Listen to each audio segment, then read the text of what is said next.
बच्चों आज हमारा लेक्चर नंबर 25 चैप्टर नंबर 2 और सब्जेक्ट फिजिक्स फर्स्ट ईयर। हमारे शॉर्ट क्वेश्चन चल रहे हैं एक्सरसाइज में 13वां शॉर्ट क्वेश्चन है। इसमें क्वेश्चन ये पूछा गया है कि how would the two vectors of same magnitude, दो वेक्टर हैं, हाउ वुड द दो vectors of same magnitude have to be oriented, उनको जमा किया जाए, उनको एंगल से जमा किया जाए, if they were to be combined, अगर उनको इकट्ठा किया जाए, मिला दिया जाए, to give the resultant equal to vector of same magnitude. यानी क्वेश्चन ये है कि दो वेक्टर्स हैं इक्वल मैग्नीट्यूड के, उनको किस एंगल पे जमा करें कि उनका रिजल्टेंट भी उन्हीं के इक्वल आ जाए। यानी एक ट्राइंगल बन रही है, वेक्टर फॉर्म में इक्विलेटरल ट्राइंगल बन जाए। यानी दो वेक्टर्स हैं बच्चों, आप देखें इसमें एक वेक्टर ए है, एक वेक्टर ए है और एक वेक्टर बी है, ए और बी। अब आप इसमें देखें magnitude of vector A is equal to magnitude of vector B. Vector A की मैग्नीट्यूड वेक्टर बी की मैग्नीट्यूड इक्वल है। Magnitude mean length of line of vector A, length of line of vector B equal है। अब सवाल यह है कि उनको किस एंगल पे जमा किया जाए। यहां पर एंगल कितने का होना चाहिए ताकि उनका रिजल्टेंट भी इन्हीं की मैग्नीट्यूड का आ जाए।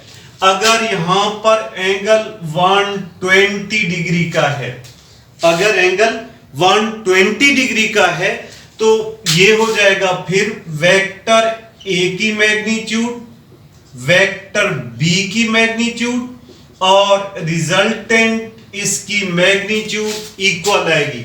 अब ये बन रहा है इनका रिजल्टेंट आर की मैग्नीट्यूड। रिजल्टेंट को याद रखना, रिजल्टेंट जो फर्स्ट वेक्टर की टेल को लास्ट वेक्टर के हेड से मिलाए। अब ये एक इक्विलेटरल ट्राइंगल बन गई है, इक्विलेटरल जिसकी तीनों साइड्स इक्वल हैं। अब सवाल ये दिया गया था कि how would the two vectors A और बी आपको दिए गए हैं और ये भी बताया गया है कि ये सेम मैग्नीट्यूड के हैं। Magnitude mean length of lines of both vectors are equal.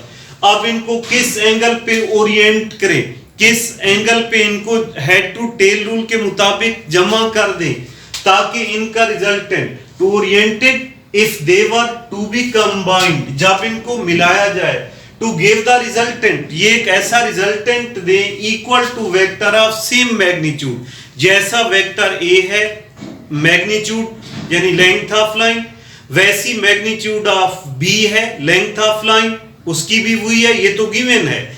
अब सवाल ये है कि किस एंगल पे ए और बी को जमा करें कि इनका रिजल्टेंट भी इन्हीं की मैग्नीट्यूड का हो। अगर इन वेक्टर्स को 120 डिग्री के एंगल पे हेड टू टेल रूल के मुताबिक जमा कर दिया जाए तो इनका रिजल्टेंट आर की मैग्नीट्यूड वेक्टर ए की मैग्नीट्यूड और वेक्टर बी इसकी मैग्नीट्यूड इक्वल होगी। ये एक इक्विलेटरल ट्राइंगल बन जाएगी। इसके बाद नेक्स्ट शॉर्ट क्वेश्चन है बच्चों, ये मोस्टली एमसीक्यूज में आता है। क्वेश्चन ये है कि two vectors have to be combined have magnitude of 60 and 35 newton. दो वेक्टर्स हैं, उनकी मैग्नीट्यूड 60 न्यूटन और 35 न्यूटन है। अब आप लोगों ने क्या करना है, pick the correct answer from the given below. अब नीचे तीन ऑप्शन दिए गए हैं, एक है 100 न्यूटन, एक है 70 न्यूटन और थर्ड ऑप्शन है 20 न्यूटन। इनमें से आप करेक्ट आंसर को सिलेक्ट करें और ये भी बताएं कि करेक्ट आंसर के अलावा बाकी जो दो आंसर गलत हैं उनकी रीजन क्या है। and tell why it is the only one of three that is correct. इन तीनों में से एक करेक्ट क्यों है? इस टाइप के और भी क्वेश्चन आएंगे। अब बच्चों सवाल ये दिया गया है कि दो वेक्टर्स हैं, यानी फोर्स है वेक्टर 60 न्यूटन और 35 न्यूटन। इन के ऑप्शन दिए गए नीचे 100 Newton first option, second option 70 और थर्ड ऑप्शन 20 न्यूटन। इनमें से करेक्ट आंसर बताएं और करेक्ट क्यों है, बाकी गलत क्यों है। अब जो अगर 35 न्यूटन और 60 न्यूटन, इनको आप गौर से देखें। अगर ये है पैरेलल, फर्स्ट ऑप्शन, ये अगर पैरेलल हैं, हेड टू टेल रूल के मुताबिक अगर इनको जमा कर दें पैरेलल के केस में, ये बन जाएगा 60 newton plus 35 newton, that is equal to 95 Newton.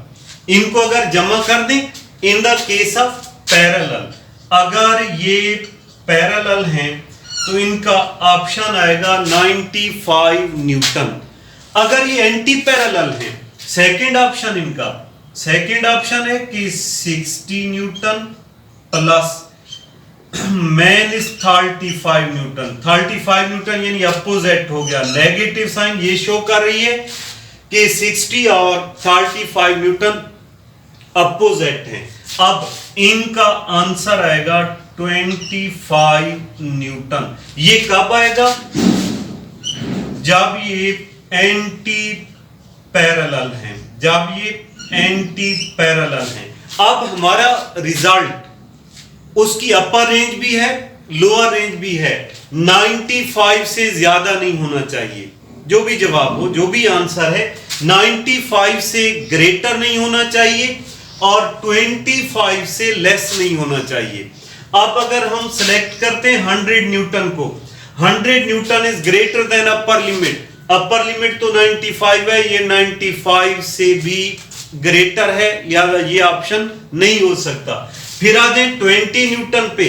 20 Newton lower limit से भी नीचे है, लोअर लिमिट है 25 न्यूटन, ये 25 से भी नीचे है, लिहाजा एक अपर लिमिट से ज्यादा 100 न्यूटन है, वो ऑप्शन नहीं हो सकता, और एक 20 न्यूटन लोअर लिमिट से नीचे है, ये भी नहीं हो सकता। जो रिजल्ट होना चाहिए वो 25 और 100 इनके दरमियान होना चाहिए।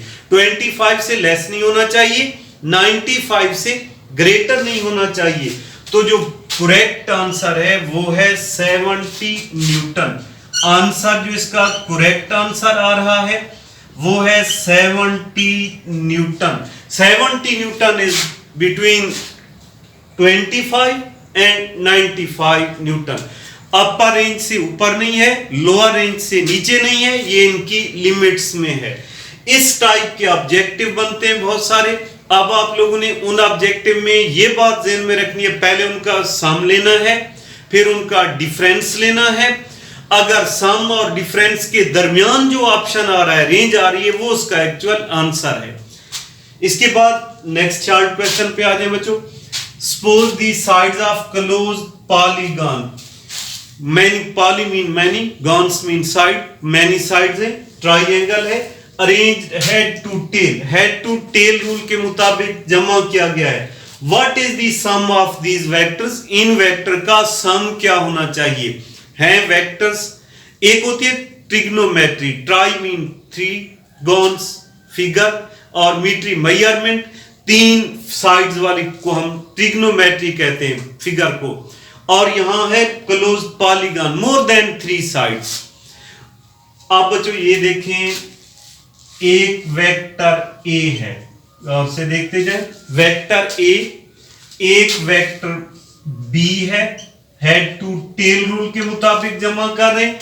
Join the tail of second vector with the head of first vector. एक वेक्टर सी है, ये वेक्टर सी है, एक वेक्टर डी है, वेक्टर ई है, हेड टू टेल रूल के मुताबिक जमा करते जा रहे हैं, और एक वेक्टर एफ है। आप अगर आप गौर से देखें तो लास्ट वेक्टर का हेड, ये लास्ट वेक्टर है, लास्ट वेक्टर का हेड फर्स्ट वेक्टर की टेल के साथ आके मिल रहा है, ये एक क्लोज पॉलीगॉन बन गई। और हैं भी वेक्टर सारे क्लोज पॉलीगॉन के, और इनको हेड टू टेल रूल के मुताबिक जमा किया गया। क्वेश्चन में पूछा गया है कि what is the sum of these vector, इन वेक्टर का सम क्या होगा, इन वेक्टर का सम नल वेक्टर होगा। एक बात ध्यान में रखें, जब वेक्टर्स जमा होते हैं वेक्टर के साथ, उनका रिजल्टेंट कोई भी आ जाए वो रिजल्टेंट वेक्टर होगा। क्योंकि यहां पर वेक्टर जमा हुए हैं और इनका रिजल्टेंट नल वेक्टर या जीरो वेक्टर आएगा। आप इक्वेशन क्या लिखेंगे इसमें, r is equal to vector a plus vector b vector c plus vector d plus vector e plus vector f, that is equal to null vector. अगर इसकी magnitude को देखा जाए, नल वेक्टर की मैग्नीट्यूड 0 होती है। Magnitude of resultant vector is 0 and resultant vector is the null vector. Null vector 0 और इसके ऊपर आप साइन ऑफ एरो लगाएंगे। तो ये 3 आज शॉर्ट क्वेश्चन हमने पढ़ लिए बच्चों। थैंक्स, अल्लाह हाफिज।